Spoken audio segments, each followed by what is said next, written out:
뭐든 상담소. 정해주신 행복 매월 둘째 넷째 금요일은 모든 상담소 시간입니다. 제 옆에 지금 미래문화연구원의 이대원 원장님 나와 계시네요. 안녕하세요. 안녕하세요. 반갑습니다. 반갑습니다. 네, 더운 여름을 저희가 보내고 있어요. 근데 네. 최근에 좀 장마철이라 그런지 더운 것도 더운 거지만 정말 습도가 높아요. 그죠? 네, 오늘 특별히 더 그러네요. 그쵸. 네. 이거 습도가 높은 날에는 정말 사람이 짜증나기 마련이잖아요. 그렇죠. 목사님은 어떠세요? 이 습도나 이 더위와 추위 사이에서 좀 고민하시는 분들도 많거든요. 더운 게 좋냐, 추운 게 좋냐, 네네네. 둘 다 싫은데. 정답이네요. 네, 저는 차라리 더운 게 나아요. 추운 거보다는 추우면 잠을 못 자, 제가. 네. 네. 저도 그래요. 전 더워도 잠 잘 자요. 그래요? 네, 그럼 다행히 그래도, 그럼 여름은 조금 그래도 견디기 좀 수월하시겠네요. 땀이 나서 음. 땀 나는 것 때문에 힘들어요. 그쵸. 뭐 누구에게나 음. 피해갈 수 없는 계절이지만 그럼에도 불구하고 또 뭐 그래도 하나님께서 주신 아름다운 계절이니 감사하면서 별로 안 아름다운다. 포장해 보려고 했는데 안 되네요. 덥고 짜증나는 건 어쩔 수 없죠. 네, 어쨌든 오늘 이렇게 좀 솔직하게 모든 상담소 문을 한번 열어봤습니다. 목사님 오늘도 질문이 올라왔어요. 네. 어머, 교회 학교 선생님이라고 얘기하시면서 질문을 올려주셨네요. 나눠드릴게요. 저는 교회 학교 교사입니다. 야고보서 말씀을 읽다 보니 선생된 우리가 더 큰 심판을 받을 줄 알고 선생이 많이 되지 말라라는 말씀이 있어서 깜짝 놀랐습니다. 교사로 섬기지만 스스로 부족함을 느끼고 있던 터에 이런 말씀을 읽으니 정말 고민이 됩니다. 어떻게 해야 할까요? 라는 질문을. 야고보서 3장 1절 말씀이에요. 네, 형제들아 너희는 선생된 우리가 더 큰 심판을 받을 줄 알고 선생이 많이 되지 말라 이렇게 말했거든요. 저도 제 사역의 주된 부분이 공부하고 가르치는 일이거든요. 가르치는 일을 많이 하는 사람이기 때문에 이 말씀이 저한테는 굉장히 강하게 저한테도 와닿는 말씀입니다. 그래서 제 수업을 할 때마다 학생들한테 제가 가르치는 학생들이 주로 신학생이든지 아니면 목회자든지 선교사님들이기 때문에 이분들한테 강의를 하면서 제가 늘 하는 말이 당신들도 선생 아니냐예요. 그러면 이 말씀을 명심하라는 거죠. 왜냐하면 내가 가르치는 것이 혹 하나님의 뜻과 하나님 뜻을 왜곡시키거나 혹은 틀린 것을 가르쳤을 때 나를 통해 배운 사람들이 전부 다 하나님 뜻을 왜곡되게 이해하고 틀린 것으로 이해할 수 있으니까.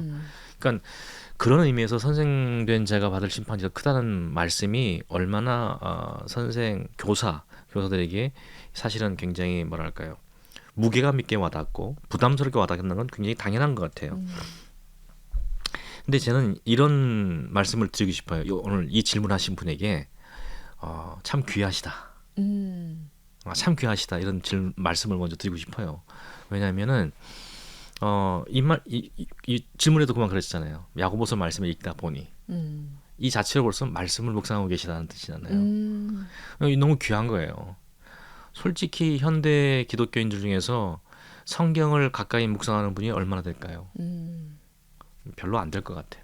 이게 사실은 우리 한국 기독교의 비극이에요. 사실은 눈에 보이지 않기 때문에 통계를 낼 수는 없는 부분이긴 하지만 어쨌든 현실에서 보면은 많은 분들이 현실의 삶에 쫓겨가지고 말씀 묵상하거나 기도하거나 이런 걸 상당히 뒤쪽으로 몰아넣는 사실이거든요. 신앙의 가장 본질적인 부분인데 그러지 못하고 있는데 이분은 그걸 하고 있다는 거잖아요. 그리고 또 이 말씀이 주는 그 내용을 보고 부담감을 느꼈다는 거잖아요. 저는 이 자체가 굉장히 귀한 것이라 생각해요. 어떤 것에 대한 부담을 느끼지 않으면은 그 부담을 보완하고자 하는 노력을 하지 않거든요. 그냥 모르면 모른 대로 가는 거예요. 근데 뭔가 새로운 것을 알게 되면서 그 알게 된 사실에 대해서 제가 반응하며 부담을 느낀다는 건 그 자체가 저는 건강한 거라고 생각하거든요. 그 어떤 한 걸음을 나아가기 위한 그런 고통인 거네요. 맞아요. 새로운 단계로 소위 말하면 도약할 수 있는 이분 자질을 갖고 계신 거예요. 교사로서의 자질을. 그런 면에서 굉장히 저는 이분이 귀한 분이다라는 생각이 들고요. 다만 교사로서 자기가 감당해야 될 사역에 대한 이 직분을 잘 감당할 수 있을까에 대한 어떤 부담감이 아니라 심판을 더 크게 받는데 라는 것에 대한 부담감이라면 요건 방향이 좀 잘못된 것이라 볼 수 있어요. 요건 방향이 좀 잘못된 거라고 볼 수 있어요. 그러나 교사로서 자신이 사역하고 있는 그 내용에 대해서 실질적인 사역의 내용들에 대해서 부담을 느끼고 내가 정말 가르치는 내용이 성경에 부합되는 내용일까? 그 다음에 내가 가르치는 내용이 이 하나님의 뜻에 일치하는 내용일까? 그래서 이것을 통해서 내가 가르치는 학생들이 하나님 뜻을 온전히 분별하고 제대로 분별하는 일에 내가 기여하고 있는 것일까? 혹시 그러고 있지 못하다면 어떡하지? 라는 생각 때문에 부담을 느끼시고 계시다면 이건 굉장히 건강한 것이고 심지어는 저는 이렇게 말씀드려요. 아름다워요. 오. 아름다운 일이에요. 저는 그래서 이런 분들이 교사를 해야 된다고 생각해요. 이제 다만 이제 이렇게 말씀드리고 싶어요. 이분이 부담을 느끼시는 건 이런 걸까요? 혹시라도 잘못되면 어떡하지? 이거에 대한 부담감. 이게 정당한 부담감이라는 말씀드렸잖아요. 네. 근데 굉장히 위로가 될 수 있는 말씀 하나 드릴게요. 하나님께서는요 사람마다 주신 달란트가 다르고요. 네. 그다음에 분량이 달라요. 그건 하나님의 주권적인 영역이에요. 우리가 타치할 수 있는 부분이 아니잖아요. 네. 그렇지만 뭐냐면 우리가 받은 달란트를 내가 제대로 깨닫고 그다음에 그 분량을 제대로 깨닫고 그것에 맞게 내 사역을 감당하고 있다면 아름다운 열매, 적으면 적은 대로 많은 마음대로 열매를 많이 맺기도 하고 적게 맺을 수도 있는 거죠. 근데 많이 하느냐 적게 하느냐 판단하시면 안 된다는 거죠. 내가 하나님께 주신 달란트에 적합한 일을 부합되는 일을 감당하고 있느냐.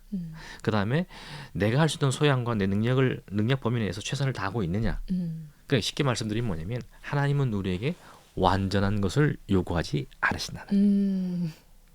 그렇죠. 하나님 우리한테 완전한 걸 요구하시면 이거 완전 하나님 아니지. 왜냐하면 완전하신 분은 당신 하나밖에 없잖아요. 맞아요. 근데 우리는 불완전한 인간인데 불완전한 인간에 완전한 요구하시다는 건 말이 안 되는 거잖아요. 다만 뭘 요구하시느냐? 최선을 다할 것을 요구하시는 거예요. 네. 주어진 사명에 최선을 다하여 섬기고 있느냐? 요것을 하나님께서는 우리에게 요구하시는 것이지 우리의 능력을 뛰어넘어서 우리의 경지를 뛰어넘는 어떤 완벽한 경지를 이룰 것을 우리에게 요구하시는 게 아니란 말이에요. 많은 분들이 그러니까 제가 이 최선이라는 말도 사실은 사용하기 되게 조심스러운 말이거든요.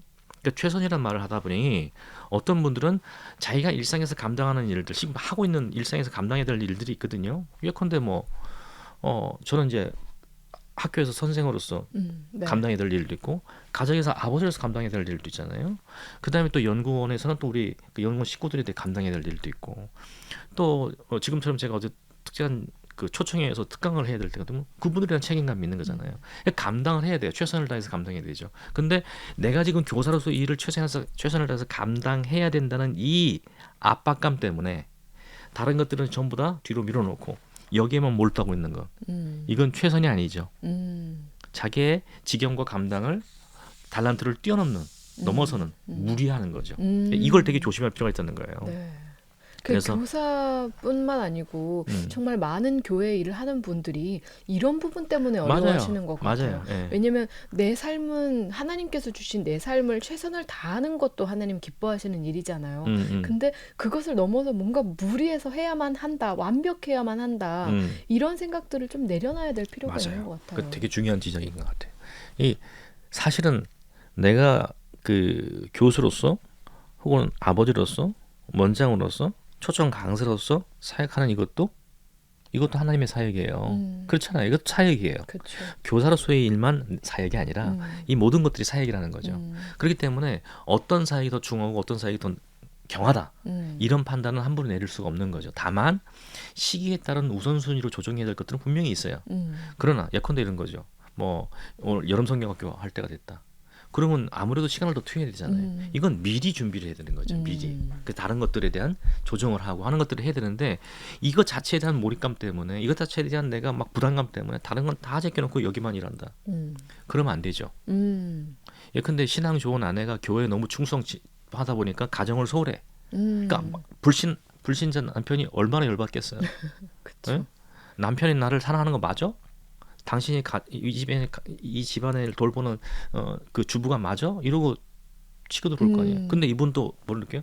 나는 이것을 삶을 통해서 하나님께서 나와 우리 가정에 축복하실 거야. 이것 때문에 또 교회에 또 몰입하거나 이렇게 되면 사실은 균형이 깨지는 거죠. 그래서 하나님의 일이 일어나기보다는 오히려 하나님의 일을 하고 있다고 본인은 생각하고 있고 열심히 하지만 오히려 역효과들, 잘못된 결과들이 초래할 가능성이 되게 많다는 거죠. 되게 조심해야 되는 거죠. 결국 저희의 삶에 밸런스를 맞추는 게 모든 것이 하나님이 주신 것이기 때문에 그럼요. 그 안에서 밸런스를 맞춰가지고 일하는 게 또 내 호흡에 맞춰서 또 일하는 것도 상당히 중요하겠어요. 그럼요. 그 말씀하시니까 내가 말씀드리는 건데 제가 자주 쓰는 말 중에 자주는 아니고 어쩌다 가끔 쓰는 말 중에 선택과 집중이라는 말을 많이 해요. 그러니까 이 선택과 집중이라는 말을 하니까 어떤 분들은 되게 오해를 해서 들으시는 분들이 있어요.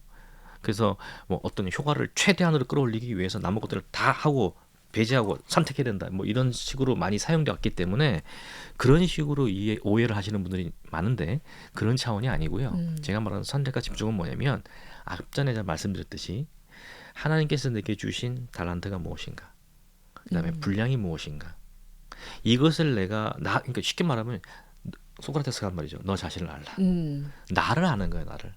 하나님께서 지금 이 땅에 보내신 삶의 선교사로서의 나를 이해하고 나를 깨닫는 거예요. 그러니까 자기를 사랑하고 자를 이해하지 못하는 사람이 어떻게 남을 사랑하고 남을 이해할 수 있겠어요. 그러니까 자기를 이해하고 자기를 깨닫고 자기 분량과 달란트를 정확히 알고 나면 뭐 정확하다는 말은 좀 표현이 어폐가 있을 수 있습니다만 네.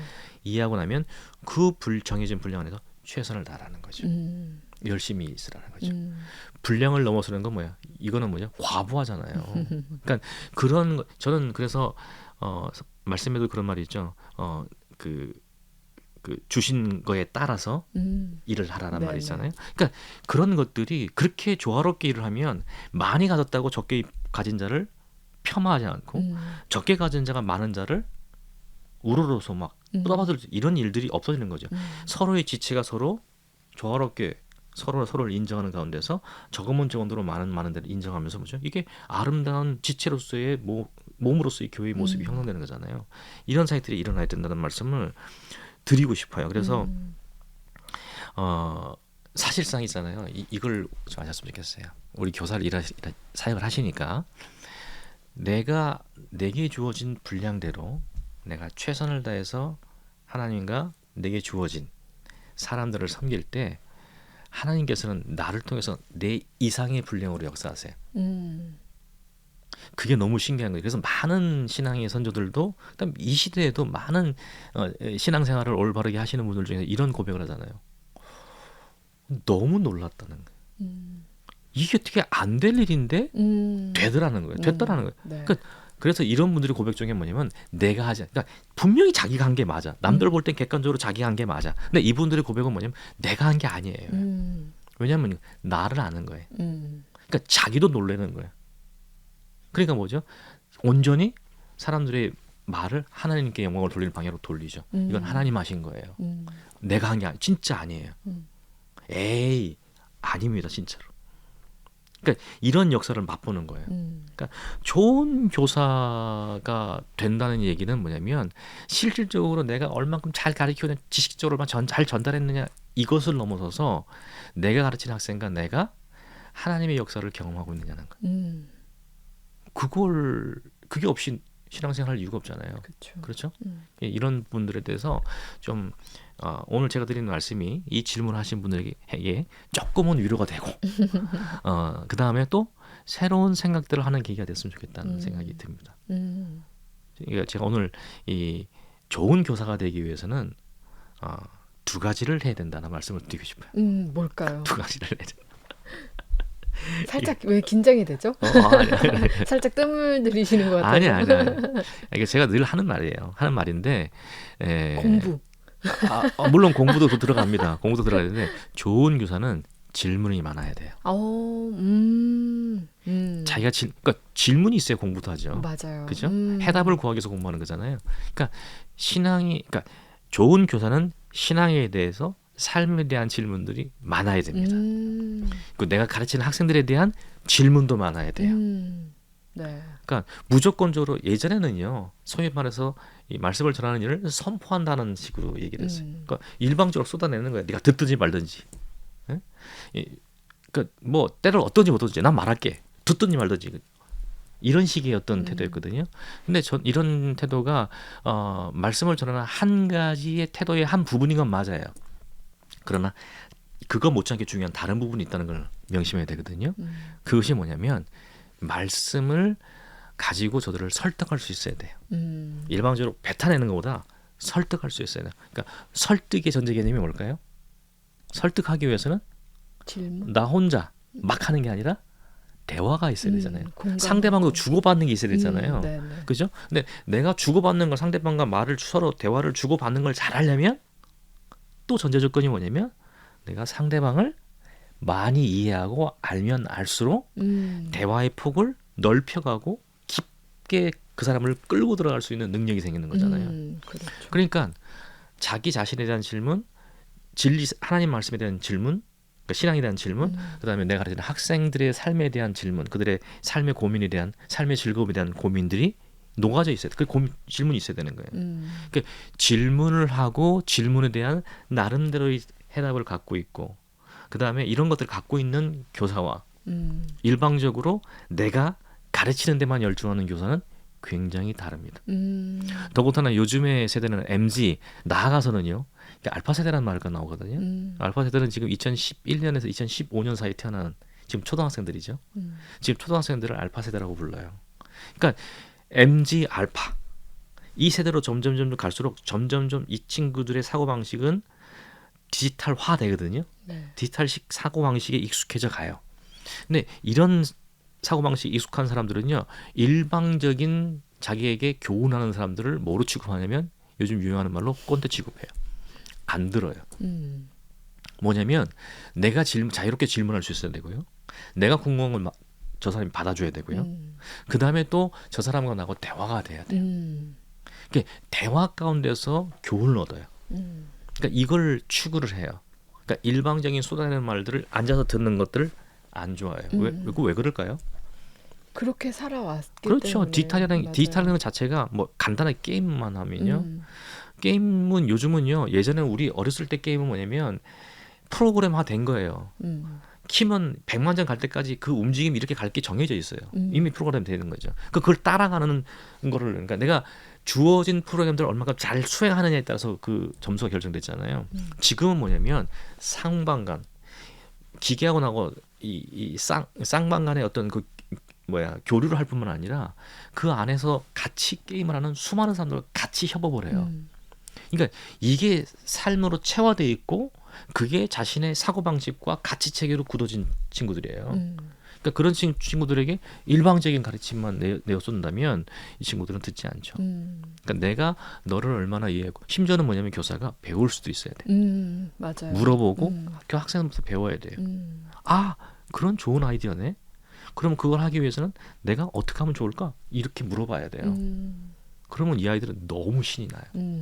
그런 관계에서 뭐냐면 관계가 새어나오는 거죠.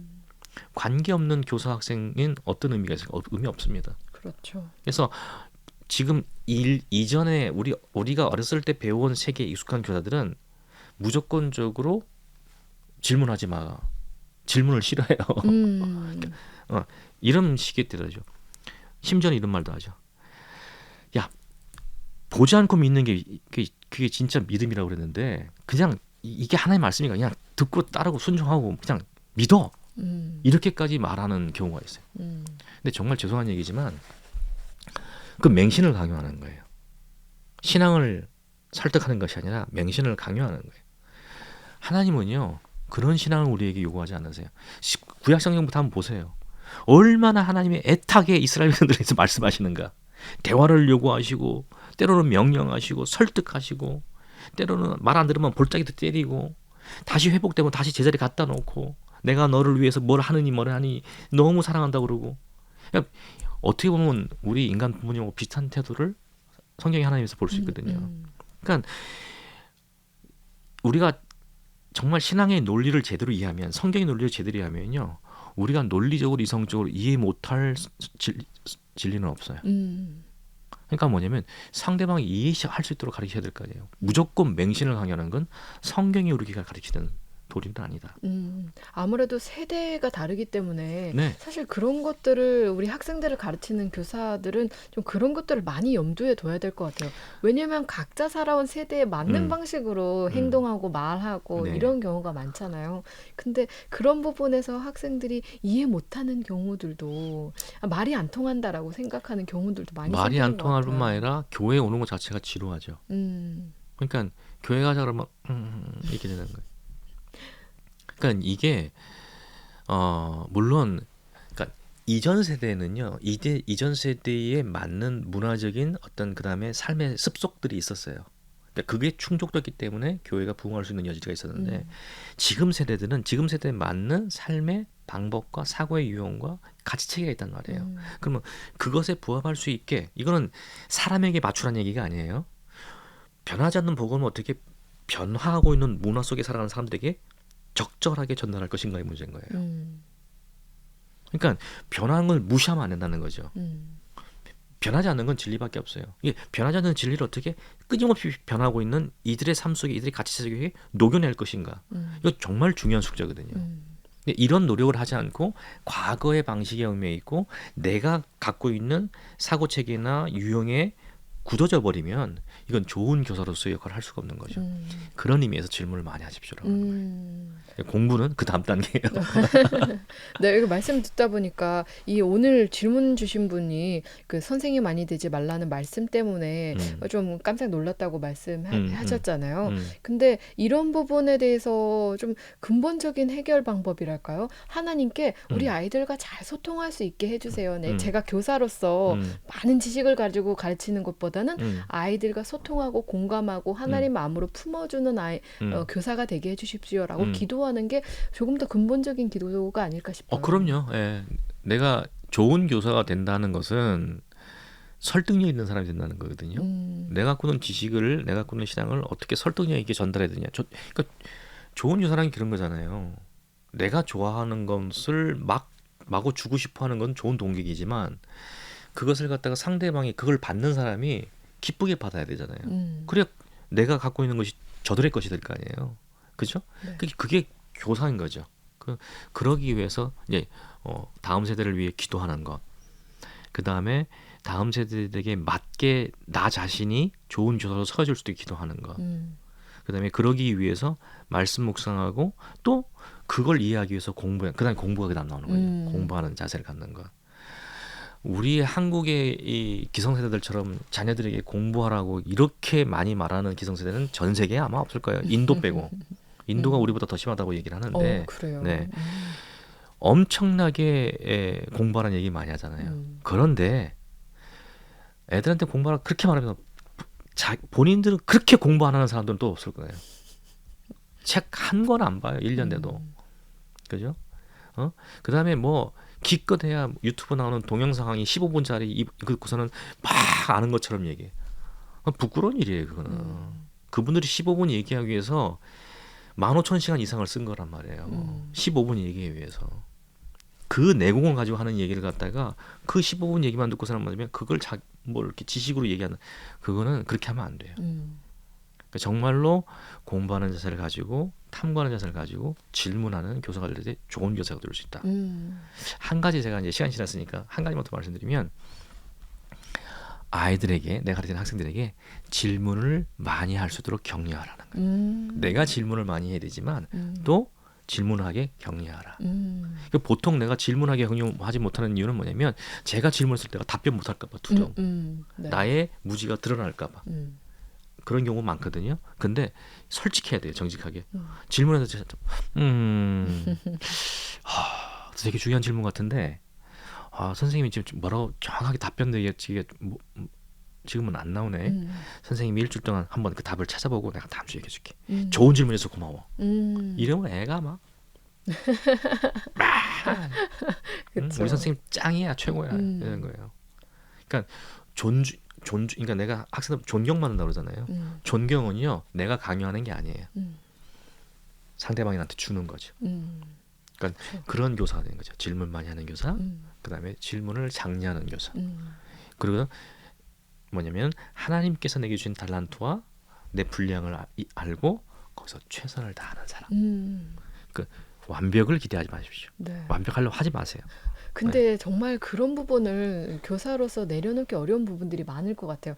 왜냐하면 누구든지 물어보면 나는 교사니까 우리 아이들한테만큼은 신앙적으로 성경적으로 완벽한 사람이어야 돼라는 어떤 그런 완벽하지 못함에도 불구하고 그래야 된다는 좀 생각들이 많은 것 같아요. 근데 사실 목사님들도 툭 던졌을 때 안 나오는 질문, 이 성경을 어떻게 모두 다 알겠어요. 그럼요. 그죠? 네. 많은 사람들이 생각하는 그 질문을 누가 다 알 수 있겠어요. 그럼요. 하나님만이 아시죠. 그럼. 그래서 그런 것들을 두려워하지 말고 자꾸만 질문을 받고 할 수 있도록 그런 분위기가 더 많이 됐으면 좋겠어요. 질문을 많이 해주시면 목사님들이 지식이 늘어나요.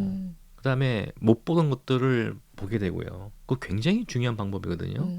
그래서 질문을 많이 하는 좋은 성도를 뒀을 때 목사님들 좋은 목회자로 성장하는 거예요. 그러니까 네.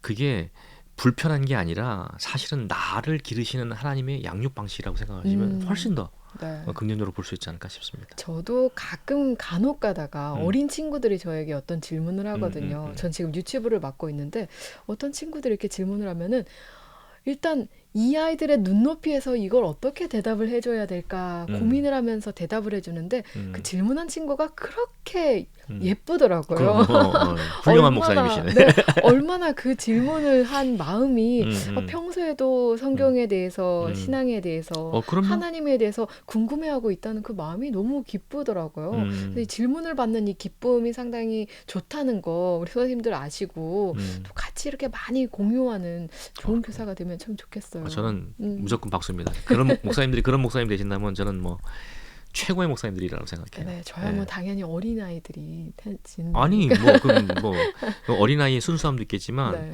예, 물론 성인을 가르치시는 분들은 성인들이 갖고 있는 어떤 뭐 재성이나 이런 것들 때문에 두려워하는 부분도 있겠죠. 그런데 그래도 그걸 극복해 나가는 과정들이 은혜의 과정이 될 거라고 생각해요. 네.